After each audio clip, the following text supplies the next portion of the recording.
You know things are bad in pensions when you're getting a talk from one actuary, never mind, or when you're getting a talk from two actuaries, never mind one. But things aren't so bad because we haven't got the accountants in yet. But that might be the next session. Just flick on to the... Really all I'm going to talk about is, I'm going to talk primarily about career average and why career average is a possible solution for the problems that schemes are in. But I suppose almost as a recap, but maybe framing things slightly differently, I'll just talk a little bit about why you need care in the first place, why you need solutions. John would have talked a lot about this already, but what are the problems in DB really? You know, how they're being addressed and why care is a solution. You've been through this already, but the maturity of schemes. Schemes now, compared to a number of years ago, have a lot of pensioners in them. So there's a lot of people drawing out of schemes. There aren't as many, the average age of the active member, the person who's contributing, has gone up.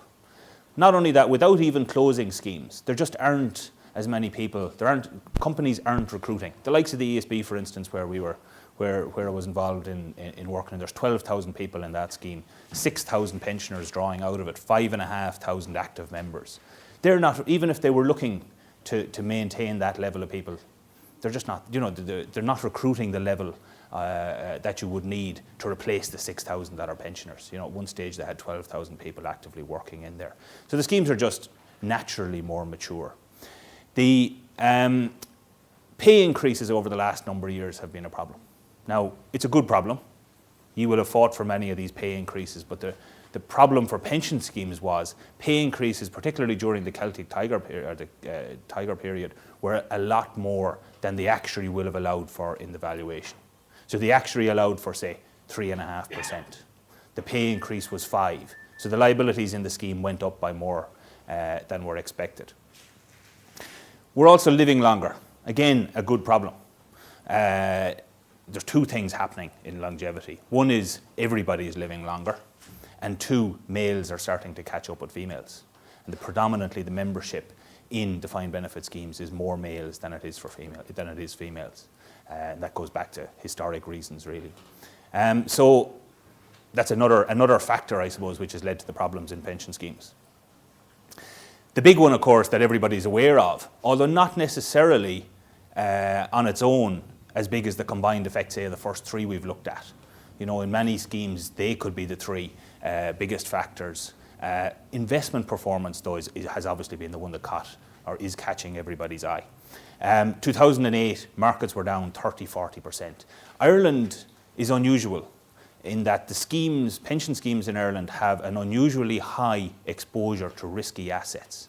If you go to the Netherlands, if you go to other countries in Europe, the UK even, where we have a lot of similarities with the UK in legislation and that kind of thing, they don't have the same level of exposure to risky assets, to equities particularly.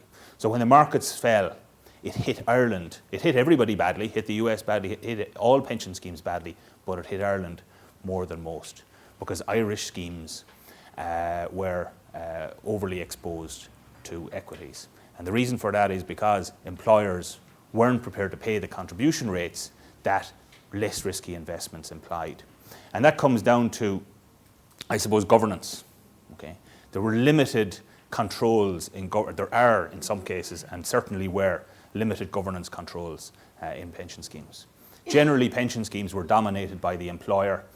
In many cases, any trustees that were there, even from an employee point of view, they may have been almost a token gesture, to be honest with you. Now all of that is changing, and it's changing because of what the likes of yourselves are doing, but also, I suppose employers really are waking up to the risks associated with pension schemes. The last and final part of the problem is legislation, and I know that John will have touched on that this morning. But the legislation just is not able to cope with mature schemes. It's not built for it. It's biased, very biased towards pensioners. There's pros and cons to that. You want to make sure that your pension is safe once you come to retire. You want to be sure that you're going to get something out of it. But at the moment, the legislation is skewed. And if a scheme winds up, as you know, pensioners get paid out first. And it's only what's left that's paid to the actives and the deferreds. And I suppose the real stark example of that from a few years ago is Waterford Crystal. And that gave rise to legislation which meant pension increases fell down the priority order. But still, pensioners have priority. And that I suppose, isn't the case with a lot of countries. For instance, Canada, everybody ranks together. And there are intermediate steps that could be taken. But basically, legislation just hasn't kept pace. We've been promised new legislation. We don't know what it's going to be. We don't know if it's going to address the problems. I suspect it won't go far enough. But so, what are schemes doing? Well, you're involved in it.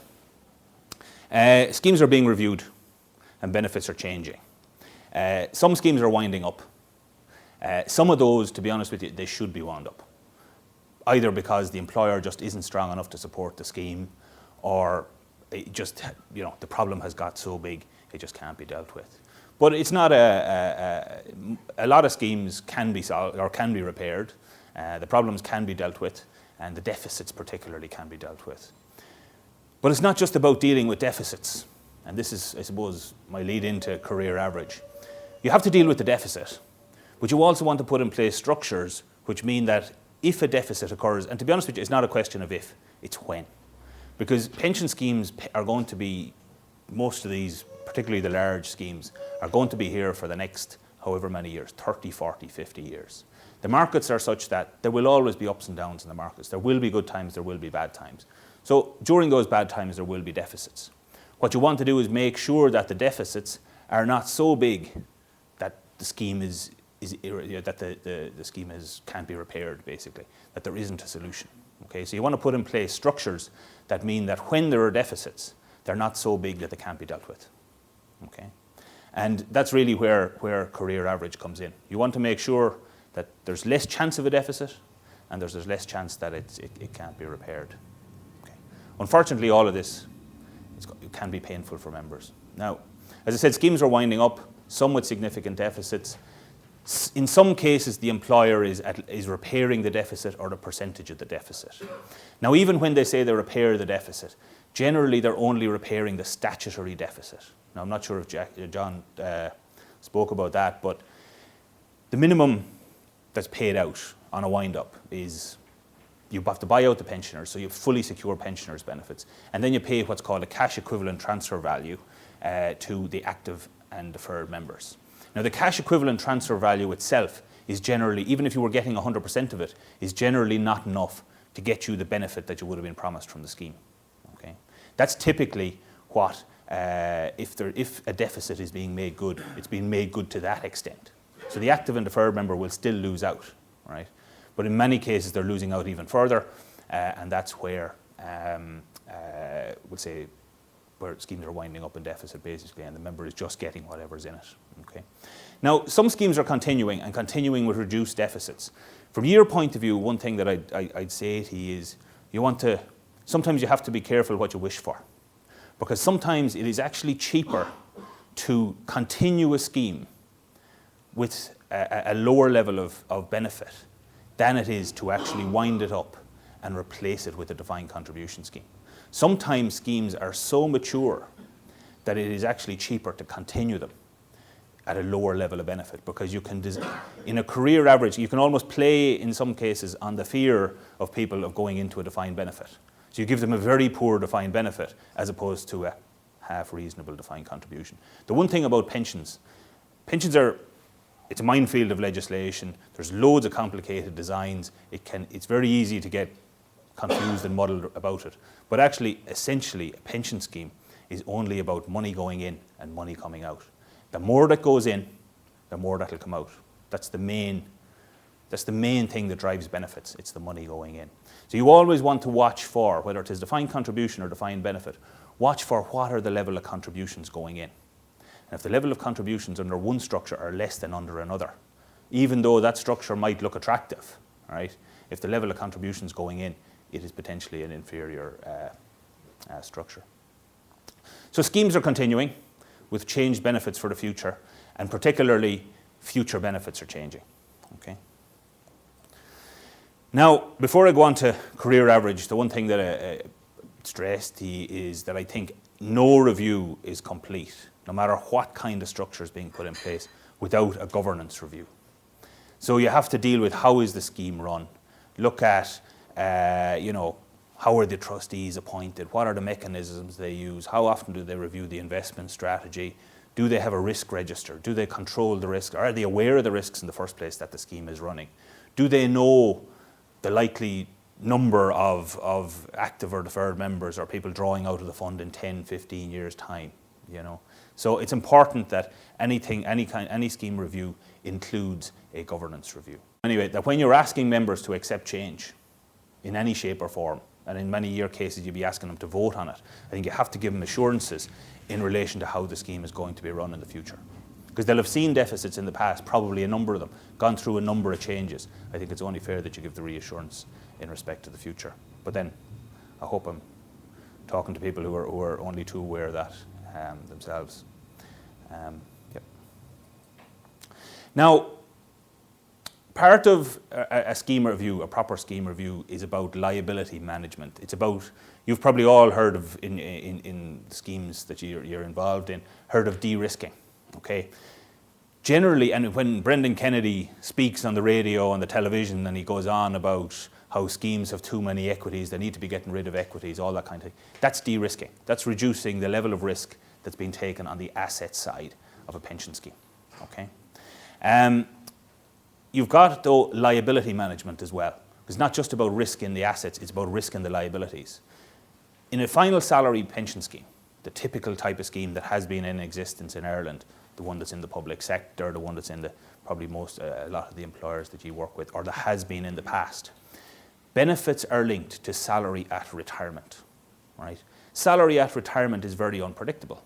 You could be talking about 30 years down the road. So today, you could be accruing a year's benefit based on a salary at some point in the future that you have no knowledge of or control over, okay? Liability management, liability control would be about controlling that level of salary. And we've seen a few of these solutions, the likes of the Aircom solution and Bank of Ireland, say, for instance, they would be solutions along those lines. So liability management is important. Salary increases, as I said, in the Celtic Tiger period particularly, were very high, higher than was predicted in valuations, added to the liabilities of the scheme. Okay. Options for controlling liabilities include defined contribution scheme. Obviously, you're totally passing the risk on to the member. Hybrid schemes, which are Part DC, Part DB, where the DB maybe is only up to a certain amount of salary.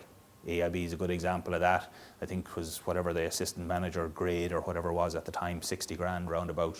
DB up to that, DC beyond that. Okay, there's many variations of hybrids that you can have. Career average, though, is one. Career average is a way of providing a defined benefit, but limiting the salary escalation, limiting the salary growth, limiting the salary linking of pension. Now, this is just a number of schemes that have introduced career average in the past. Now, it's relatively recent in Ireland, okay, but it's not in the UK. If you go back to 2002, Tesco's, the co-op stores, a few of the insurance companies, the UK public sector changed in 2007, BT, Network Rail, all of these household names, all heavily unionised organisations as well. And if you'll see, if you look on the web, there's quite a lot of union documentation on these. Came into the financial sector more recently. Standard Life, UK and Ireland, brought it in 2009. Cadbury's in the UK, 2009, brought it in Ireland, 2010. The ESB did it 2010. Now it started, the industry where career average took off originally is the likes of the Tesco's, the likes of I suppose organisations that employed people on variable hours.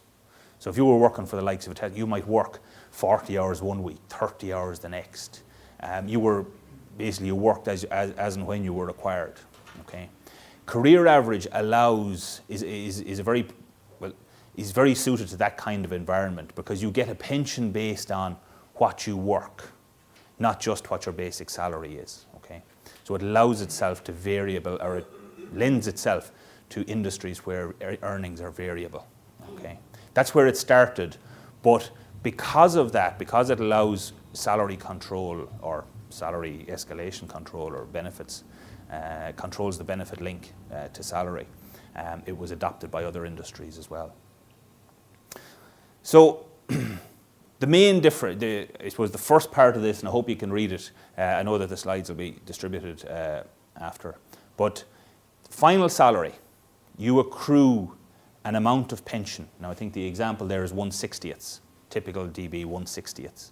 1/60th of your pensionable salary at retirement. So I today accrue 1 year's benefit, right? My salary today, 30 grand, say, all right? 20 years time when I'm going to retire, my salary is going to be 100 grand. I get 1/60th of 100,000 in respect of this year, right? That's the typical final salary scheme. The career average alternative is that I get 1/60th of what I earn today, okay? It's not the 100,000 at retirement, it's 1/60th of the 30,000 that I earn today. Now, already you can see the 100,000, I don't know what I'm going to be getting. I'm only guessing I'm going to be getting 100,000. I might be getting 50, I might get 150, right? We don't know what that salary is, but I know what I'm earning today. So already we've gone from a situation where the benefit that I'm getting in respect to this year is unknown to one where it's known with complete certainty. I know I'm getting 1/60th of my salary today. Okay, so that's the essential difference between the two, and that helps to manage risk. And the reason it does, because I know what my salary is. Right? Does that make sense? Yeah, because that's the essential. That's on the DB now. That's going to DB. The thing about career average is a defined benefit pension scheme. Okay, both final salary and number of hybrids and career average are defined benefit, right? The benefits are determined by the rules of the scheme. Defined contribution, you've complete unknown. Benefits are determined by a fund that you don't know, number one, how big it is going to be or what it's going to buy. Defined benefit, the rules of the scheme determine the benefit. Here, we just have a different rule that determines the benefit, okay? So that's the essential part about career average. If you get that, basically you have it. But we'll do more on it. We'll not just stop there. Okay. This is a graph. It actually comes from the ESB communication material. And it talks about and I'll go through an example with numbers on it here. But it talks about, or it describes how pension builds up under career average. When career average is being brought in, so when you're changing a scheme from final salary to career average, usually what you do is, or what has tended to happen in the past, happened with Cadbury's, happened with ESB. The benefits that people have built up, so their 5, 10, 15 years that they've already done, are kept or held or put away, banked, I think is the expression that's used, in what they call pre-care benefit in this example. And that'll generally be done on a final salary basis, right? So you'll use the existing rules to work out a pension for somebody on the basis of their years of service. Now, if you accrue benefit today or you work out benefit today based on my salary today or your salary today, and you're not retiring for 20 years, there's a potential loss of earnings power in that. Okay, so if I get 1/60th of the 30,000 that I'm earning today, by the time I retire in 20 years' time, 1/60th of 30,500 euros isn't going to be 500 euros today, isn't going to be 500 euros in 20 years' time. It'll maybe be worth 1,000 or 1,200 euros. So there's always an element of inflation linking built into a career average scheme. And the typical factor, and they call it a revaluation factor or a revaluation index, is inflation, say CPI, measure CPI. So generally, what you'll have is benefits that are accrued at any given point in time based on the salary in that year, okay, are index linked. They're linked to inflation. And that's what's happening here. This orange box, the pre-care benefit, is increased every year by inflation between when it's accrued and retirement. And then every year, there's an extra little bit added to the benefit, right? So next year, the person will earn 1/60th or 1/80th or whatever it is of their earnings in that year, and that'll be inflation linked, and that'll be sort of the yellow line. The following year, the green one, they'll get 1/60th of whatever their earnings are in that year, and that'll follow on, etc., etc. Now, in the appendix of the slides, I've actually stuck numbers onto, I've done an example where I've stuck numbers on those blocks, which will help with it as well. But I'll also have an example here now as well. So we'll just do an example with numbers, and hopefully that'll help get the concept through. This person has 10 years service done with a scheme, say a typical final salary scheme that pays 1/60th at retirement. They've done 10 years, their current salary is 30,000 and they're going to retire, for the purpose of the example, in 6 years' time. Now I've made a couple of assumptions, that one of them that salary inflation is 3%, and secondly that price inflation is 2%. Right, so we'll go to the next one. Now, as I said, it usually starts off that a scheme changes from final salary to career average, and you work out what is it that the person has got to date. What's their current entitlement? Because this is a solution about providing benefits going forward. It's not about cutting benefits in the past. Okay, so this person is entitled to 30,000 by 10 over 60. So 10 years at 60th accrual by 30,000. That's 5,000 euros. So they've already built up, by the time the change comes in, the orange box or whatever we had on that graph, 5,000 worth of pension. Right? Now that 5,000, they're not retiring for 6 years, so that 5,000 will increase. That's the 5,000, right? Now then it gets increased every year at inflation. Now I've assumed inflation of 2%. And you can see there, the red is just the inflation top up every year. So when we come to 2012, the 5,000 that person has got will increase by 100 euros. All right. The following year, the 5,100 will increase by inflation, whatever that is, 102 in the example we've got. And eventually you'll end up with 5,630 euros in respect of your first 10 years in this example. Okay. Now, in some ways, we haven't even got to the care bit yet. That's what's typically done with the past benefits, right? The career average then is all about the future. What's the person going to get? So let's look in detail, I suppose, or slightly more detail. Say the change has been brought in the end of this year. The person has 5,000 built up to the end of 2011. They're going to get inflation on that every year going forward. What are they going to get in respect to their future years? Well, it depends on their salary in each year, right? So the pension earned in 2012, pensionable salary in 2012, 30,000. Okay, that's where we're starting. The amount they're going to get is 1/60th of that, 500 euros. Right? So that's the amount of pension they're getting in respect of 2012. So we'll just move on to the next bit there. I'll just put it on the graph here. With 500 euros pension earned in 2012. Now, that bit that you get in 2012 is also inflation linked. So when you come to 2013, it's going to be increased. 2014, 15. And if we just look at 2013, 2% inflation will add 10 euros to that 500. So the 500 has gone to 510. Right?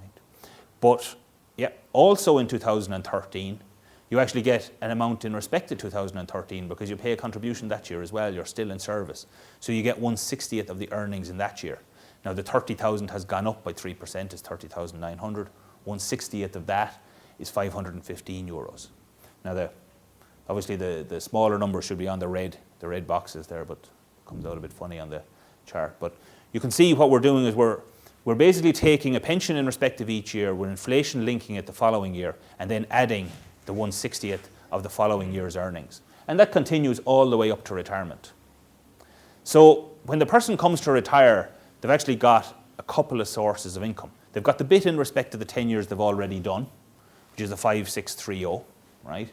They've got the career average bit. Now the career average bit is the 500 plus the inflation linking plus the 515 the following year, slightly more again, etc. And they all add up to 3,395. The total of those is 9,025, right? Now just to compare that with the final salary regime, right? That would have been worth 9,274. So the final salary scheme, now the difference isn't stark here because we're dealing with short time periods and we're not dealing with massive pay increases. But the person is slightly worse off as a result of the change to career average. Okay, they're getting 9,025 as opposed to 9,274. And the reason for that is because the pension is now not based on their salary at retirement. It's based on their salary along the way. the average of their earnings while they've been working. Okay, and that's I suppose the key thing. If that makes sense, yeah. Okay, yeah. So just comparing the two. Now, from an affordability point of view, they can both be made affordable. You can make them as generous or not so generous as you like, because you can change the accrual rate. Obviously, a better accrual rate. 60th is a better accrual rate than 80th, and you can apply it to both schemes. Okay, it's a more sustainable type of scheme because you've controlled your salary inflation risk. So a salary increase, a 10% salary increase, might, under a final salary scheme, would increase the total liabilities of the scheme by 10%. Okay, in a career average scheme, it has little or no impact on the past liabilities of the scheme. Okay? And this is actually one of the reasons, and I've seen literature from a couple of unions in talking about this, in that it frees them up in some ways, this type of structure, because it means that the pension scheme or the liabilities that are already accrued in the pension scheme no longer need to be a factor in pay negotiations. Whether or not an increase is pensionable doesn't necessarily have to form part of the negotiation anymore, because the liability link with salaries has been broken. Okay, so that's one of the things you might want to think about. Now, equity and fairness. This is another one that has appealed to people in the past. In a final salary scheme, there is a lot of cross-subsidy, right? There still is a lot of cross-subsidy in career average, but not in relation to promotions, right? If you start at ground level in an organisation earning 20 grand and you eventually become the chief executive, okay, you are earning 400 grand by the end, all right? You've paid contributions on your 20, year 1, 30, year 2, whatever it is, all the way up. You haven't paid contributions the whole way on 400,000, right? But that's ultimately what your benefit is going to be based on, okay? If you were a person who started the same day as that supposed chief exec, right, but you never got anywhere, you're still stuck on the equivalent of your 20,000. You pay contributions every year on the basis of 20, and you get a pension based on 20. So you get a pension based on the equivalent of 20, 30,000 earnings each year, having paid contributions on that the whole way along. The chief exec gets a pension based on 400,000, but he paid contributions on 20 for a while, 30 for a while, 40 for a while. So clearly, he has been subsidised by the people who didn't get the promotions. And that happens, basically, the higher earners, it's the people who get the highest pension or pensionable increases. Those who get the highest salary increases are subsidised by those who don't in a final salary scheme. A career average scheme eliminates that. Now, I have a couple of charts in the appendix on that, because it mightn't be a concept necessarily that's easy to get to. Career average is more predictable.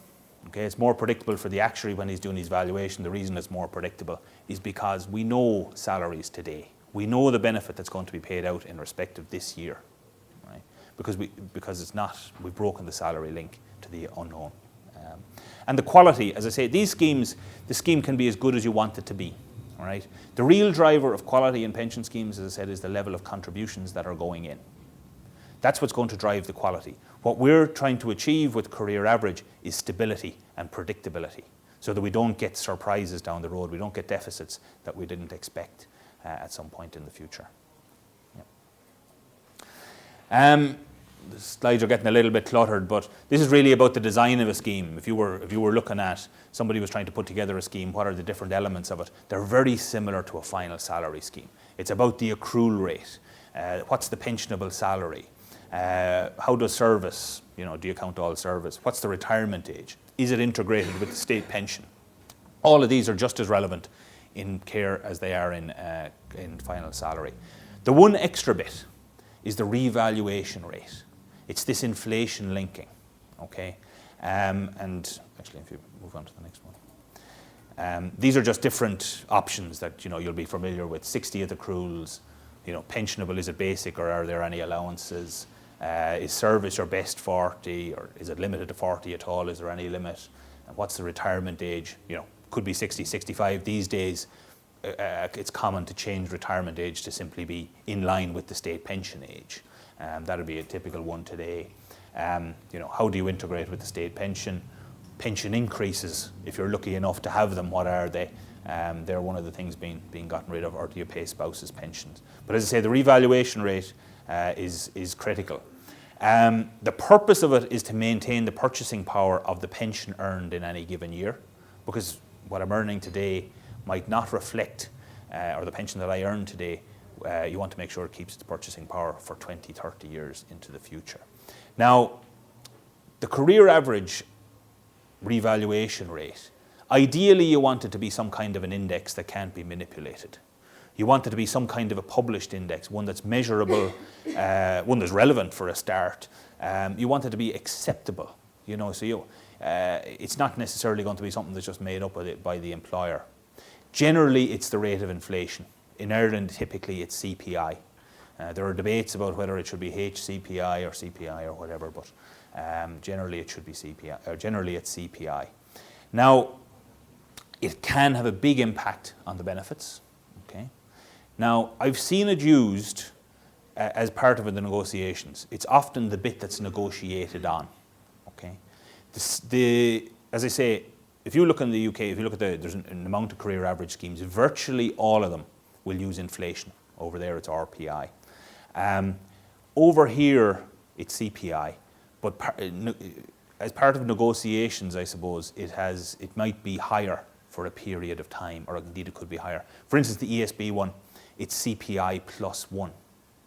So their pensions are linked not just to inflation, but to inflation plus 1%. Okay.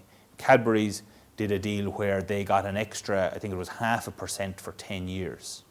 So they're getting inflation plus 0.5 for 10 years. That was part of the negotiation.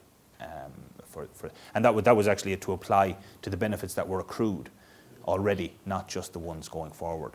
So it is something that you can negotiate. Okay, it is one that, you know, it's a valuable piece of benefit, particularly in relation to the accrued benefits. If you're dealing with a mature workforce who have a lot of years done already, if you can get an inflation linking maybe higher than just simply inflation, it can be very beneficial for people. So I'm sort of just summarising now. Care is a potential solution, okay, because liabilities are more predictable. If they're more predictable, it means that deficits are become less common, right? Therefore, the contribution rate is more stable, right? So there's no dealing with more reviews. There's no going back to the employer looking for extra money. And that itself facilitates de-risking, because if you have more predictable liabilities, it allows the trustees to invest in less risky assets. Okay, so it can have it can lead on to not just controlled liabilities, but controlled assets as well. So why is it accepted? Well, it's acceptable to the employee. For a start, it's defined benefit. You're not passing like a defined contribution scheme as an alternative to defined contribution. You're not passing the risk on to them. Okay, it still is a group scheme, so you're sharing the risks, right? So you're not leaving the employee on their own. Past experience of failed solutions that employees might have been through 2 or 3 reviews at this stage, so they want to see more risk control potentially built in. Certainly they'll appreciate it, and it certainly can be more attractive than alternatives, which could be closure to future accrual or defined contribution. It's acceptable to an employer because it's more stable, so you're managing the risk. You're removing it controls the link between salary costs and salaries from their point of view, and it allows them to negotiate on pay, and you to negotiate on pay, without there being a reference to past liabilities within the scheme. Okay. It's acceptable to trustees, again, because it's better management of risk, and that allows them to invest in less risky assets, which ultimately is what they want to do. So, as I say, career average, it's not about a benefit reduction, it's really about risk management.